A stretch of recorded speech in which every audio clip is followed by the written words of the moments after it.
భారతదేశంలో పాలించినటువంటి వారు కానీ విదేశంలో పాలించినటువంటి వారు కానీ ఏ విధమైనటువంటి యొక్క ఉడుదుడుకులు లేకుండా ప్రపంచాన్ని సక్రమమైన మార్గంలో పాలిస్తూ వచ్చారు. The women have been responsible, whether abroad or at home, to పాలించినటువంటి వారిలో స్త్రీయే అగ్రగణ్యం.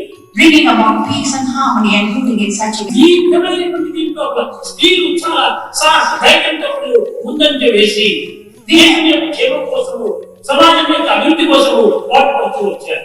Women have the strength of mind and the courage to fight for the country and to bring about harmony and peace. కనుకనే వాల్మీకుడు స్త్రీలను అనేక విధంగా వర్ణిస్తూ స్త్రీలు మధుర స్వరూపులు అన్నారు. So it is said that women are the very embodiment of soft. ఈ మధురత్వానికి ఏం మూల కారణం? What is the sweetness in women? త్యాగమే మధురత్వం అన్నాడు. It is the sacrifice in her that makes it sweet. తన బిడ్డ నిమిత్తమై తల్లి ఎలాంటి త్యాగం చేయడానికి సిద్ధమవుతుంది. For the sake of her children, the mother is prepared to go to any length and తన sacrifice. ప్రాణాన్ని వడ్డీ బిడ్డను కాపాడుకోవడానికి ప్రయత్నిస్తుంది. She will sacrifice anything to protect her children. అట్టి త్యాగభావం అనేటువంటి ఒక్క స్త్రీ మాత్రమే ఉంటుంది. This sense of sacrifice is only there in a woman. బిడ్డకి మీద రోగం వచ్చి తీరిన వ్యాధిగా వస్తే పోతే మంచిది అంటాడు తండ్రి. The father will say there is any difficulty given to the children. ఎట్టి వారిని కాపాడడానికి ప్రయత్నం చేస్తుంది తల్లి. The father doesn't care, but the mother strives hard to protect them. కనుక ఈ త్యాగభావం అనేటువంటి యొక్క మూర్తి కలిగినే ఈమెకు త్యాగమూర్తి ಎಂದು మరొక పేరు. So the woman is the very embodiment of sacrifice. స్త్రీలో ఉన్నటువంటి త్యాగం పురుషుల్లో లేదు. Men do not have the sense of sacrifice. ఏదో రౌద్రంగా ఉందని వేస్తారే కానీ ఇది ఆరంభ స్ఫూర్తమే.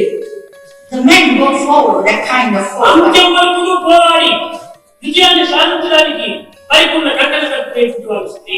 Men are only showy, but the woman takes it up right from the start to the end. Valmiki స్త్రీని కేవలం ఒక విధమైనటువంటి సాక్షాత్ భక్తి స్వరూపిణి అని. So Valmiki said that women are the very embodiment of devotion. పురుషుడిని జ్ఞాన స్వరూపుడు అన్నాడు. Men, he said, the embodiment of knowledge. జ్ఞానం కదా అని అనుభవించలేదు.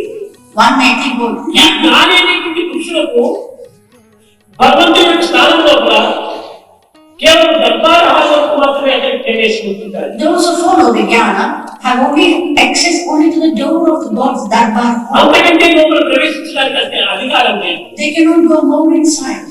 ఈ భక్తి అనేటువంటి స్త్రీ అంతఃపురంలో ప్రవేశించవచ్చు. The woman, the embodiment of devotion, can go right into the head.